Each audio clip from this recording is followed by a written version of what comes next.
Audio पिटारा सुनना जरूरी है। नमस्कार, मेरा नाम है जीत शुभंती। आपके सामने प्रस्तुत है महाराणा प्रताप के गाथा की ऑडियो बुक। भूमिका। महाराणा उदय सिंह संवत 1536 से 1540 में चित्तौड़ मेवाड़ की राजगद्दी पर बैठे। उन्हीं दिनों अकबर ने बहुत बड़ा धावा किया, परंतु वह हार कर लौट आया। हालांकि कुछ ही दिनों बाद मेवाड़ में आपस की फूट देखकर अकबर को अवसर मिला तो उसने चित्तौड़ पर फिर धावा किया। इस बार उदय सिंह अपनी जान बचाकर भागे, परंतु राजपूत सरदारों ने अपने प्राण रहते चित्तौड़ शत्रुओं को नहीं दिया। भयानक युद्ध हुआ। जयमल और पुत्ता ने बहुत वीरता से लड़ाई की। अंत में मेवाड़ की राजलक्ष्मी भाग्यवान अकबर के हाथ में आ गई। इस लड़ाई में 30,000 राजपूत वीर मारे गए और बहुत सारी स्त्रियां भी लड़कर मारी गईं। शेष जो बच गई थी उन्होंने जौहर किया, अर्थात आग में जलकर अपनी पवित्रता को बचाया। अंततः अकबर ने चित्तौड़ दखल किया। उदय सिंह भागकर पीपली राज्य के जंगलों में कोहिल जाति की सहायता में रहने लगे। वहां से वे अरावली की घाटी में आए, जहां बापा रावल भी रह रहे थे। उन्होंने पहले उस स्थान पर अपने राज तत्व काल में एक झील बनवाई थी, जिसका नाम उदय सागर है। अब उन्होंने एक छोटा सा महल बनवाया। फिर उसके आसपास और भी इमारतें बन गईं और वह एक छोटा सा नगर हो गया। उसका नाम उदयपुर रखा गया, जो कि मेवाड़ राजवंश की राजधानी थी। चित्तौड़ चले जाने के 4 वर्ष बाद 42 वर्ष की उम्र में उदय सिंह की मृत्यु हो गई।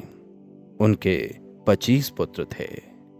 मरते समय उदय सिंह ने छोटे पुत्र को कुल की प्रथा के प्रतिकूल अपना उत्तराधिकारी बनाया।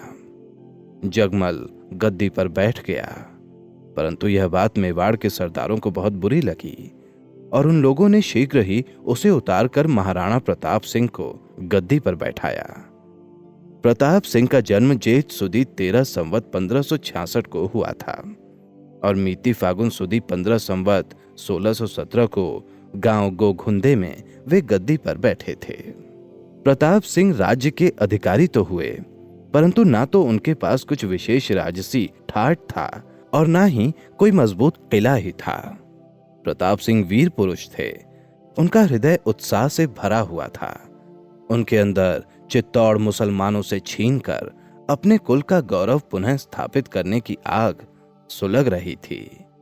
हालांकि सरदार लोग लड़ाई में हारते हारते टूट गए थे और उनका मन भी कमजोर हो गया था, परंतु प्रताप सिंह की दृढ़ता, वीरता और उच्च अभिलाषा को देखकर फिर सभी को साहस हुआ।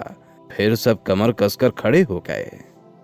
प्रताप सिंह ने इसकी जरा सी भी परवाह नहीं की कि अकबर जैसे बादशाह से लड़ने के लिए कोई साजो सामान ठीक नहीं है, परंतु उनका हृदय स्वाधीनता का फल चखने के उमंग से भरा हुआ था। उन्होंने यह सोचकर कि जैसे हमारे पूर्वजों ने इस चित्तौड़ की रक्षा की है और अपने शत्रुओं को इस किले में कैद किया था, क्या हम वैसा ना कर सकेंगे? उन्होंने अकबर की सेना और साजो सामान को तुच्छ समझा। जिस समय प्रताप सिंह अकबर से लड़ने के लिए तैयार हो रहे थे, उस समय अकबर ऐसे उपायों में लगा हुआ था जिनको सुनकर प्रताप सिंह बहुत दुखी हो गए। वह उनके जाति भाइयों तथा संबंधियों को अपनी ओर मिला रहा था। मारवाड़, बीकानेर, आमेर, जो कि पहले प्रताप के साथ थे, अकबर के पक्ष में चले गए। यहां तक कि प्रताप सिंह का सगा छोटा भाई शक्त सिंह सगर जी भी उनको छोड़कर बादशाह से जाकर मिल गया और इसके बदले में उसे उसके पूर्वजों की राजधानी चित्तौड़ का किला दिया गया और राणा की पदवी से भूषित भी किया गया। जैसे जैसे उनके विरुद्ध साजो सामान बढ़ते जा रहे थे, वैसे वैसे प्रताप का उत्साह और साहस भी बढ़ता जा रहा था। उन्होंने अपनी माता के दूध की कसम खाई कि जैसे भी होगा अपनी मातृभूमि का उद्धार करेंगे। अकेले निसहाय प्रताप सिंह ऐसे प्रतापी शत्रु के साथ 15 वर्ष तक बहुत बहादुरी से लड़ते रहे और अंत में एक प्रकार सफल भी हुए। महाराज मान सिंह गुजरात विजय करके लौटते हुए उदयपुर के रास्ते से लौटे। प्रताप सिंह ने उनका बहुत अतिथि सत्कार किया, परंतु वे उनके साथ खाने में शामिल नहीं हुए। इसी कारण लड़ाई आरंभ हुई। मान सिंह के दिल्ली आने पर बादशाह ने राणा पर गुस्सा होकर मान सिंह के साथ चैत्र सुदी 5 संवत 1633 को 5000 सेना भेजी। इस सेना के साथ आसिफ खां, मीर बख्शी, गाजी खां, सैयद अहमद, सैयद हाशिम, राय लूनकरण आदि सरदार भी थे। टाट साहब ने लिखा है कि इस लड़ाई में शहजादा सलीम भी आए थे, परंतु यह भ्रम है क्योंकि शहजादा सलीम उस समय केवल 7 वर्ष के थे। यह लड़ाई हल्दी घाटी की लड़ाई के नाम से प्रसिद्ध है। ग्वालियर के राजा राम सिंह का इकलौता बेटा इस लड़ाई में मारा गया, परंतु इससे राजा राम सिंह दुखी न होकर और ज्यादा उत्साह से लड़े तथा मारे गए और ग्वालियर के राज सिंहासन को अनाथ छोड़ गए। राणा ने अपने घोड़े चेतक को मान सिंह के हाथी पर कुदाकर बर्छी मारी, परंतु वह वार खाली गया। हौदे को तोड़कर बर्छी महावत को लगी और महावत मारा गया। फिर बादशाही फौज इन पर टूट पड़ी और लगा कि राणा मारे जाते, परंतु स्वामी भक्त झाला मान सिंह राणा के छत्र और झंडे को लेकर एक ओर भागे। मुसलमानों ने समझा कि राणा उधर ही भाग रहे हैं। सब उसी ओर दौड़ पड़े और इधर अवसर पाकर राणा निकल गए, जिसके उपरांत झाला मान सिंह अपने सारे साथियों के साथ वहीं मारे गए और ऐसी ही वीरता के साथ उन्होंने अपने स्वामी के प्राण बचाए। राणा ने इसके बदले में झाला मान सिंह राणा के वंशधरों को अपने दाहिने ओर स्थान दिया और आज्ञा दी कि ये लोग महल तक नगाड़ा बजाते अपने छत्र और झंडे के साथ आया करें। भागते हुए राणा को पहचान कर 2 मुगलों ने उनका पीछा किया, परंतु एक बरसाती नदी बीच में आ गई और राणा का घोड़ा चेतक बहुत घायल होने पर भी अपने स्वामी को लेकर नदी फांद गया। इधर इस असहाय अवस्था में राणा को देखकर उनके भाई शक्त सिंह जी का भी भ्रात प्रेम उमड़ आया और वे पुरानी दुश्मनी को भुलाकर उनके पीछे दौड़े। और जिस समय दोनों मुगल नदी पार करने की कोशिश कर रहे थे, तब उसने उनको ललकारा और दोनों को लड़कर मार गिराया। इस तरह राणा दूसरी बार मारे जाने से बच गए। परंतु जैसे ही राणा चेतक के ऊपर से उतरे, वह गिरकर मर गया। राणा ने उसके मरने पर बड़ा शोक किया और उस स्थान पर एक चबूतरा बनवाया। वे प्रायः स्वयं वहां जाया करते थे। टाट साहब के लेख के अनुसार यह लड़ाई मीती सावन बदी 7 संवत 1633 को हुई थी और इसमें राणा के 500 मनुष्य तथा तोमर अर्थात तुंवर राजा राम सिंह ग्वालियर वाले के 350 मनुष्य मारे गए। अकबर नामे में लिखा है कि बादशाही फौज उखड़ चुकी थी और लग रहा था कि वह लोग भाग खड़े होने वाले हैं, परंतु मेहतर खां ने चालाकी की। वह चंदौल की फौज को दौड़ाते हुए आया और यह बात फैला दी कि बादशाह आ पहुंचे। बस फिर क्या, सभी का साहस बढ़ गया और राणा की सेना हताश होकर लौट पड़ी। इस लड़ाई के बाद महाराणा ने कुंभल मेर के किले में अपनी गद्दी जमाई, जो उदयपुर से पश्चिम की तरफ पहाड़ों में परगनी गोड़वाड़ के ऊपर है। उन्होंने सारा मैदानी इलाका, जिसको मेवाड़ कहते हैं, उजाड़ दिया और वहां के आदमियों को पहाड़ों में बुलाकर अजमेर, मालवे और गुजरात के रास्तों पर लूट मार शुरू कर दी, जिससे अनाज और दूसरी व्यापार की चीजों का आना जाना बंद हो गया और बादशाही लश्कर को बहुत मुश्किल होने लगी। आसिफ खां और मान सिंह से कुछ बंदोबस्त न हो सका और इसकी शिकायत बादशाह के कानों तक पहुंची, मगर बादशाह का दिल उस वक्त बंगाल की तरफ लगा हुआ था, क्योंकि वहां उनकी फौज पठानों से लड़ रही थी और वे खुद उसकी मदद के लिए सावन बदी 2 को बंगाल की तरफ रवाना हो गए। हालांकि खुशनसीबी से गोघुंदे की जीत से 25वें दिन बंगाल जीत लिया गया और बादशाह ये खबर सुनकर रास्ते से राजधानी वापस लौट आए। वो वहां से दिखाने को तो जियारत, मगर असल में मेवाड़ के लश्कर को मदद पहुंचाने के लिए रवाना होकर आसोज सुदी 7 को अजमेर पहुंचे। वहां सुना कि गोघुंदे के लश्कर में रास्तों की तकलीफों की वजह से अनाज कम आया है और कुंवर मान सिंह ने राणा का मुल्क लूटने की मनाही कर रखी है। इस कारण गोघुंदे में बहुत तकलीफ है। इसके अलावा कुंवर और आसिफ खां में अनबन भी है। इस पर बादशाह ने लश्कर के अमीरों के नाम हाजिर होने का हुक्म भेजा। जब वे हाजिर हुए तो कुंवर और आसिफ खां की ड्योढ़ी कई दिन तक बंद रखी गई और फिर उनको माफ करके सामने बुलाया गया। इस अवसर में महाराणा ने सिरोही के राव सुल्तान देवड़ा, जालौर के खां ताज खां और ईडर के राजा नारायण दास को भी अपने में शामिल कर लिया और ये सब मिलकर अरावली पहाड़ों के दोनों तरफ गुजरात के रास्तों पर लूट मार और फसाद करने लगे। बादशाह ने जालौर और सिरोही के ऊपर तरसू खां और राय सिंह को भेजा और वे दोनों सरदार डर कर अजमेर में बादशाह के पास हाजिर हो गए। तब बादशाह ने तरसू खां को पाटन की हुकूमत करने भेजा और राय सिंह को नांदोत में रहने का हुक्म दिया, जिससे महाराणा का गुजरात में आने जाने का रास्ता बंद हो गया। अब बादशाह कार्तिक बदी 6 को अजमेर से गोघुंदे की तरफ चल दिया और फौज को तो 2 दिन पहले से ही बख्तर पाखर पहना दिए थे। गोघुंदे पहुंचकर कुतुबुद्दीन, राजा भगवंत दास और कुंवर मान सिंह को तो पहाड़ों में महाराणा के ऊपर और कुलीज खां इत्यादि को ईडर की तरफ भेजा।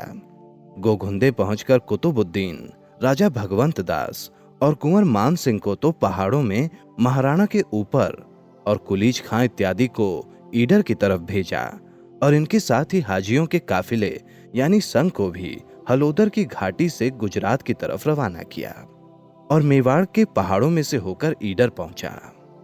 महाराणा और नारायण दास एक तरफ हो गए, मगर ईडर कार्तिक बदी 13 को जीत गया।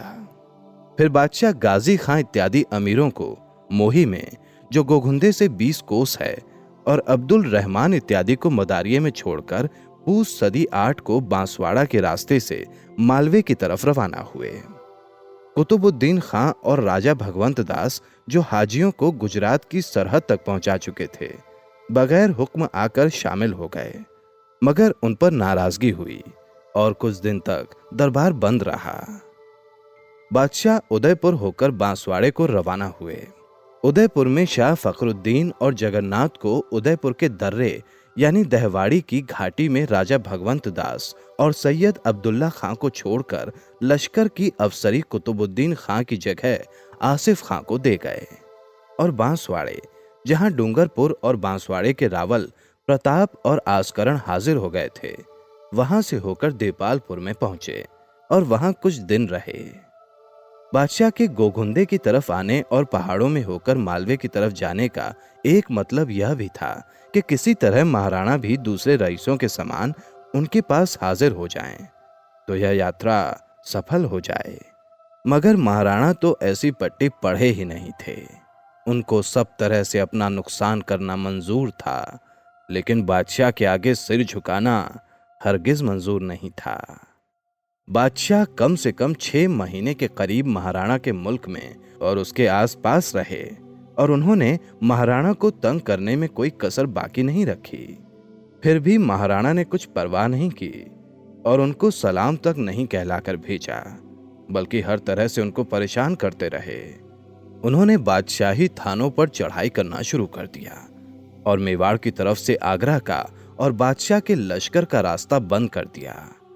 जैसा कि मुल्ला अब्दुल कादिर लिखता है कि मैं उस समय बीमारी के कारण वतन में रह गया था और बांसवाड़े से लश्कर जाना चाहता था, मगर हिंडौन में अब्दुल खां ने वहां रास्ता बंद और भयानक बताकर मुझे लौटा दिया। तब मैं ग्वालियर, सारंगपुर और उज्जैन के रास्ते से देपालपुर में जाकर बादशाह के पास हाजिर हुआ। इस बीच सुल्तान देवड़ा भी बादशाह के लश्कर से भागकर सिरोही में जा पहुंचा था और ईडर का राव नारायण दास भी फसाद करने लगा था। बादशाह ने ये खबरें सुनकर माघ सुदी 7 को राजा भगवंत दास, कुंवर मान सिंह, मिर्जा खां और कासिम खां आदि को गोघुंदे की तरफ भेजा और सुल्तान देवड़े के लिए राय सिंह को और नारायण दास के लिए आसिफ खां को लिखा कि राय सिंह ने तो सिरोही और आबूगढ़ सुल्तान से छीन लिया और आसिफ खां के ऊपर नारायण दास को महाराणा ने मदद देकर भेजा। वह ईडर से 10 कोस पर पहुंचकर बादशाही थाने ईडर पर छापा मारना चाहता था, परंतु आसिफ खां ने फागों सुदी 6 को 7 कोस आगे जाकर मुकाबला किया और लड़ाई में हराकर भगा दिया। लेकिन राजा भगवंत दास और मिर्जा खां आदि महाराणा का कुछ बिगाड़ नहीं सके। वे उसी तरह थानों में दौड़ते रहे। बादशाही अमीर उनको पकड़ने की बहुत कोशिश करते थे, मगर उन तक पहुंच भी नहीं पाते थे।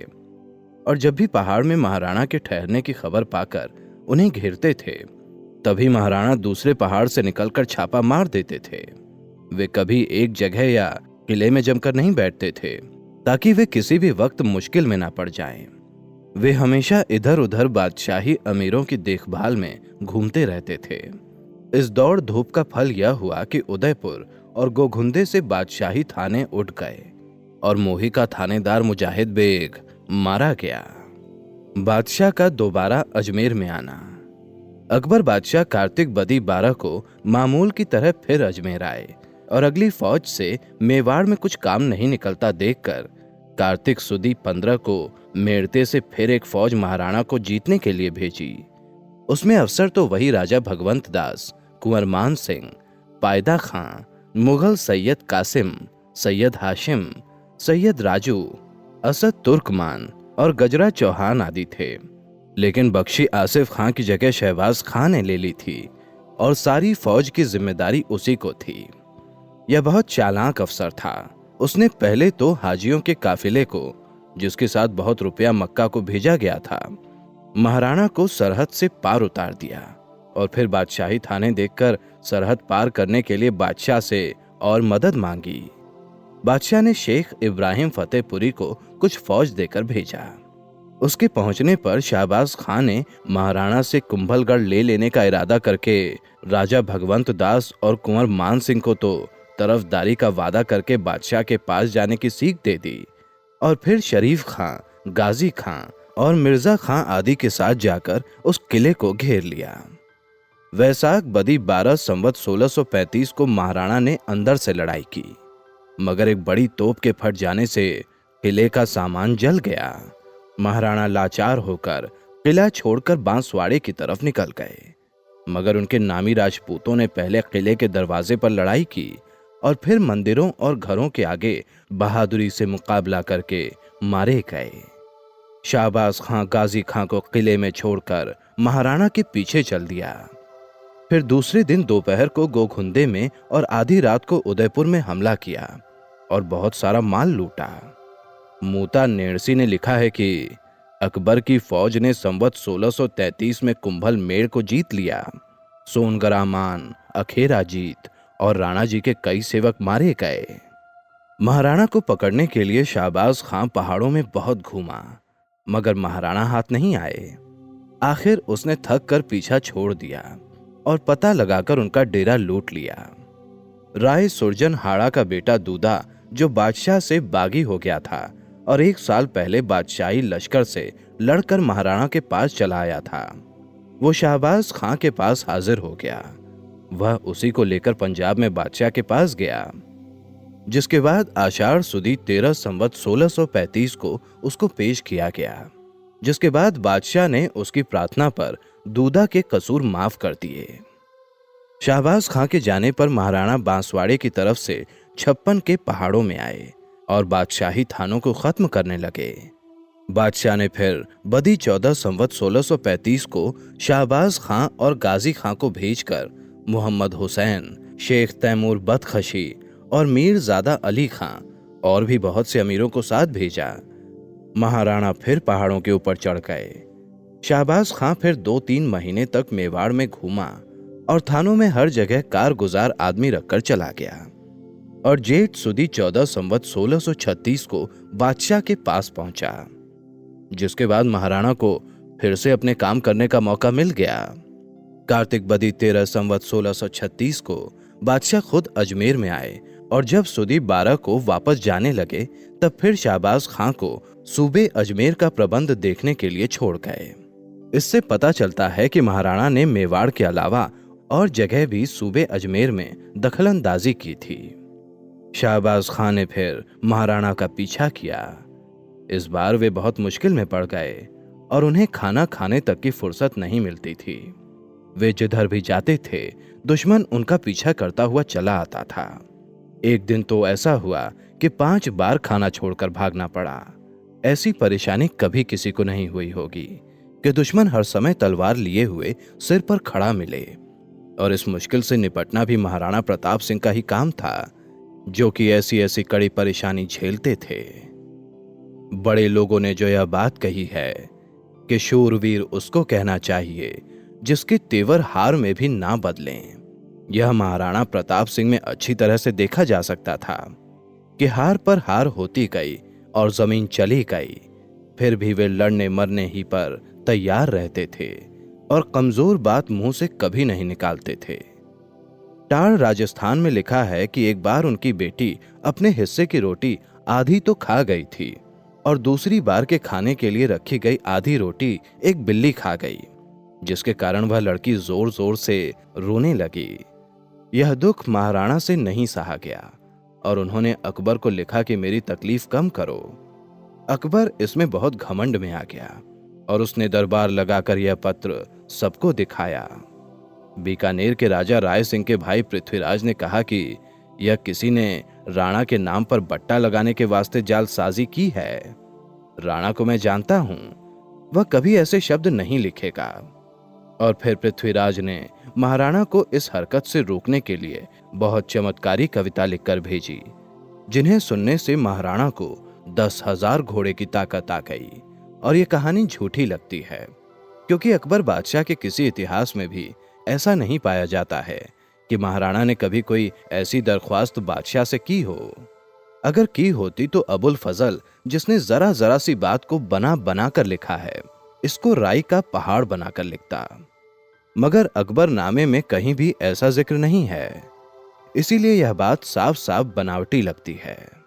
हाँ, यह सही है कि जब शाहबाज खां का पीछा करने से महाराणा के पांव उखड़ गए और उनको कहीं भी आसपास ठहरने के लिए जगह नहीं मिली, तो वे मुंधा के पहाड़ों में, जो आबू से 12 कोस पश्चिम में है, जहां पहले राणा मोकल सिंह जी भी विखे में रह चुके थे, वहां चले गए। वहां देवल राजपूतों की बस्ती है। उन्होंने महाराणा की बहुत आवभगत की और लायाणे ठाकुर राजधवल ने, जो सब देवलों में पाटवी थे, अपने पास कोई अच्छी चीज उनको तोहफे में देने लायक ना पाकर अपनी बेटी की शादी उनसे कर दी और पहाड़ के ऊपर उनको बहुत खातिर और हिफाजत से रखा। महाराणा ने वहां बगीचा लगाया और बावड़ी बनवाई, जो अभी तक मौजूद है। मुंधा पहाड़ पर रहने से मेवाड़ में महाराणा का फिर कुछ पता शाहबाज खां को नहीं लगा और उसी समय बादशाह का हुक्म उसके नाम पूरब में जाने के लिए आया, जहां बिहार के अमीर बागी होकर फसाद कर रहे थे। शाहबाज खां मेवाड़ से रवाना होकर आषाढ़ सुदी 6 संवत 1637 मेवाड़ी संवत 1636 को फतेहपुर बादशाह के पास पहुंचा। महाराणा उसके जाने की बात सुनकर अपने मुल्क में आने के लिए राय धवल से चल दिए। उस समय राय धवल द्वारा की गई अतिथि सत्कार का इनाम देने के लिए उनके पास कुछ भी नहीं था, फिर भी उन्होंने उसको राणा का खिताब देकर अपने बराबर बना दिया। बादशाह ने शाहबाज खां की जगह रुस्तम खां को अजमेर का सूबेदार बनाकर भेजा, मगर वह 4 महीने में ही कछवाहों के मुकाबले में मारा गया। फिर उसकी जगह मिर्जा खां सूबेदार बनकर आया, जो बाद में खान खाना कहलाया।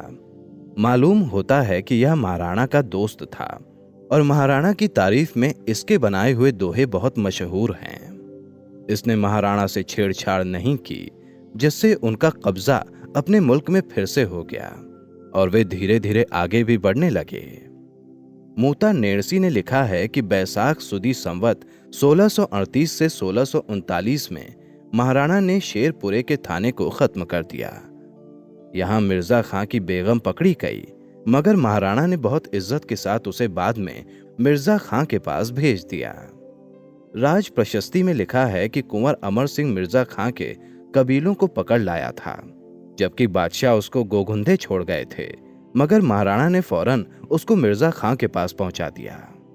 भले ही यह काम कभी भी हुआ हो, परंतु यह काम बहुत भलाई का था, जो महाराणा द्वारा अपने दुश्मनों के साथ हुआ, और शायद इसी एहसान के बदले में खान खाना ने वे दोहे महाराणा की तारीफ में बनाए हों। मिर्जा खां संवत 1637 के पौष तक अजमेर के सूबे में रहा, क्योंकि माघ सुदी 6 को जब बादशाह काबुल से फतेहपुर में आए थे तब अकबरनामे में उसका नाम दरबारियों में लिखा है, और उस दिन बख्शियों ने बादशाह के हुक्म से उसको शाहबाज खां के ऊपर खड़ा किया था। इससे शाहबाज खां को बहुत बुरा लगा और वह बगावत करने को तैयार हो गया। बादशाह ने तब नाराज होकर उसको रायसाल दरबारी के पहरे में बिठा दिया। इससे पता चलता है कि मिर्जा खां महीने में या कुछ पहले अजमेर से चला गया था और फिर इस काम के लिए नहीं लौटा। मिर्जा खां के चले जाने से महाराणा को और भी आराम हो गया। वे फिर अपने राज्य पर कब्जा करने लगे। हर एक थाने पर लड़ाई शुरू हो गई और रास्ते बंद हो गए। फिर बादशाह तक इस बात की खबर पहुंची। बादशाह ने इस बार जगन्नाथ कछवाहे के नेतृत्व में फौज तैयार की। बख्शीगिरी मिर्जा जाफर बेग को दी। फागुन बदी 1 को ये लोग रवाना हुए। सैयद राजू ने मांडल को छोड़कर महाराणा पर तभी चढ़ाई कर दी, जिसके बाद महाराणा दूसरे घाटी से निकलकर मेवाड़ में आ गए और कई गांव लूट लिए। हालांकि सैयद राजू जब लड़ने को गया तब वे चित्तौड़ की तरफ मुड़ गए। उधर से जगन्नाथ भी आ गया, मगर राणा जी तो लड़ते हुए पहाड़ों में चले गए और कुछ समय बाद फिर लौट आए। यह फिर पीछे पहुंचा था। एक बार तो बहुत ही पास जा पहुंचा था, मगर महाराणा फिर भी हाथ नहीं आए। तब यह पता लगाकर उनके कबीलों के ऊपर चढ़ गए, जो एक विकट जगह पर झीलों की सुरक्षा में थे।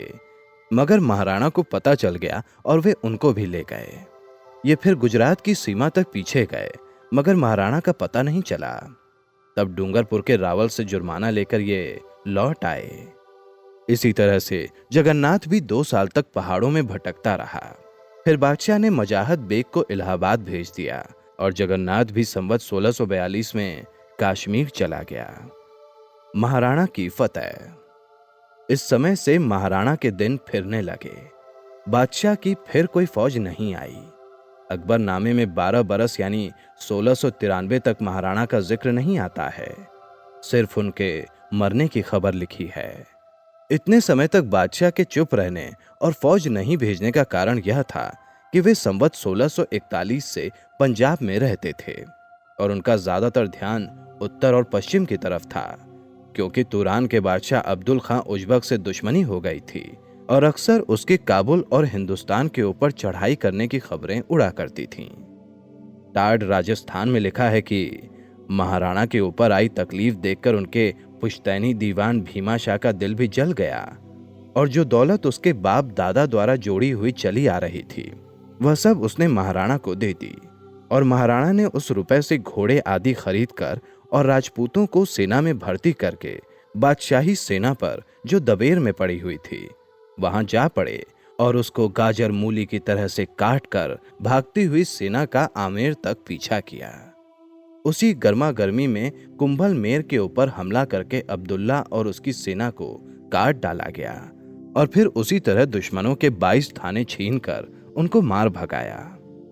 मेवाड़ का इतिहास लिखने वाले कहते हैं कि एक ही साल यानी संवत 1642 की लड़ाई में अजमेर, चित्तौड़ और मांडलगढ़ के अलावा सारा मेवाड़ महाराणा ने दोबारा जीत लिया और राजा मान सिंह और जगन्नाथ बदला लेने के लिए जो फूले फूले फिरते थे कि हमने महाराणा को हरा दिया, आमेर के ऊपर हमला किया और उसके मालदार शहर मालपुरे को लूट कर नष्ट कर दिया। महाराणा की बाकी उम्र आराम से गुजरी, क्योंकि 12 साल तक फिर मुगलों की कोई चढ़ाई नहीं हुई। इस समय उन्होंने अपने उजड़े राज्य को दोबारा बसाया। उदयपुर को जो दुश्मनों की चढ़ाई के कारण बसते बसते रह गया था, नए सिरे से बसाया। लड़ाइयों में साथ रहे सरदारों को बड़ी बड़ी जागीरें दी गईं और उनके ओहदे भी बढ़ा दिए गए। महाराणा की मृत्यु। संवत 1653 में महाराणा की मृत्यु हो गई। तारीख मालूम नहीं हुई, न टाड राजस्थान में देखी गई, न मूता निरसी की ख्यात में है, मगर अकबरनामे में लिखा है कि तारीख बहमन सन 41 जलूसी को राणा का जमाना खत्म हो गया। उसे उसके अधर्मी बेटे अमरा ने जहर खिला दिया और एक कड़ी कमान के खिंचने से भी झटका लगा था। हिसाब लगाने से यह तारीख माघ सुदी पंचमी संवत 1653 होती है। टाड राजस्थान में महाराणा के मरने का हाल इस तरह से लिखा गया है कि महाराणा की सारी उम्र लड़ाइयों में गुजरी। उनका सारा शरीर घावों से भरा हुआ था। चिंता और दुख के कारण वे जवानी में ही बूढ़े हो गए थे। उनके हाथ पैर रात दिन की दौड़ धूप से कमजोर हो गए थे। कमजोरी के कारण उनको तरह तरह की बीमारियां हो गई थीं। हालांकि उनके मरने की हालत भी उनकी बहादुरी साबित करती थी। उन्होंने अमर सिंह को कसम दिलाई कि तुम हमेशा दुश्मन से लड़ते रहना और कभी भी लड़ाई से पीछे मत हटना। अमर सिंह ने कसम खाई और वचन दिया तो भी महाराणा को तसल्ली नहीं हुई, क्योंकि वे जानते थे कि उनका बेटा कभी आजादी की लड़ाइयों की तकलीफों को नहीं सह सकेगा। और ऐसा समझने का कारण यह था कि महाराणा और उनके साथियों ने पिछोला झील के किनारे पर कई झोपड़े बनाए हुए थे, जिनमें वे अपने छिपने के दिन काटा करते थे और अंधेरे में सिर छिपाकर बैठ जाते थे।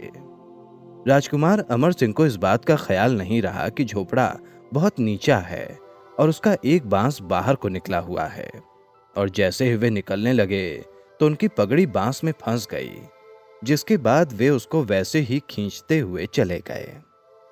महाराणा ने जब अपने बेटे की यह जल्दबाजी देखी तो उनको बहुत दुख हुआ और उन्होंने समझ लिया कि वह कभी उन परेशानियों को नहीं झेल सकेगा जो दुश्मनों से लड़ने में आ जाती है।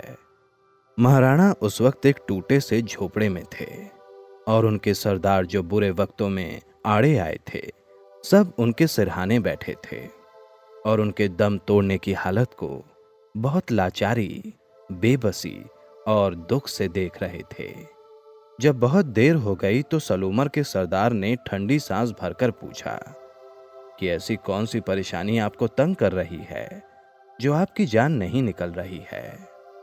महाराणा ने जवाब दिया कि मुझे यह तसल्ली नहीं हो रही है कि यह राज्य मेरे बाद कहीं तुर्कों को तो नहीं दे दिया जाए। मैं उस झोपड़े वाली बात से अपने बेटे का स्वभाव जानकर यही समझ रहा हूं कि वह इनकी जगह बड़े बड़े ऊंचे मकान और महल बनवाकर उनमें आराम से बैठ जाएगा और मेवाड़ की स्वतंत्रता जिसके लिए मैंने इतना खून बहाया है उसके हाथ से चली जाएगी। क्या तुम लोग भी उसी की तरह करोगे? सरदारों ने यह सुनकर बापा रावल के सिंहासन की कसम खाई और कहा कि हम राजकुमार की तरफ से वचन देते हैं कि जब तक मेवाड़ की आजादी अर्थात स्वतंत्रता दोबारा हासिल नहीं हो जाएगी, हम कभी भी राजकुमार को महल नहीं बनाने देंगे। इस बात के सुनने से महाराणा को पूरी तसल्ली हो गई और उनकी जान तुरंत निकल गई। ताज साहब कहते हैं कि राज्यों के मालिक को यह सोचना चाहिए कि कितनी बहादुरी और शूरता का जोश इस राजपूत बादशाह में होगा जिसने थोड़ी सी ही फौज और दौलत से इतने बड़े बादशाह का सामना किया। अरावली पहाड़ में कोई ऐसी घाटी नहीं है कि जहां महाराणा ने कोई बहादुरी का काम ना किया हो, जिसमें या तो उनकी जीत हुई या फिर ऐसी हार हुई जिससे उनकी शान और बढ़ गई हो और नाम भी हुआ हो। इन लड़ाइयों में से हल्दी घाटी और देवर की लड़ाई ज्यादा मशहूर हैं। ऐसी ही इंटरेस्टिंग किताबें कुछ बेहतरीन आवाजों में सुनिए सिर्फ ऑडियो पिटारा पर। ऑडियो पिटारा सुनना जरूरी है।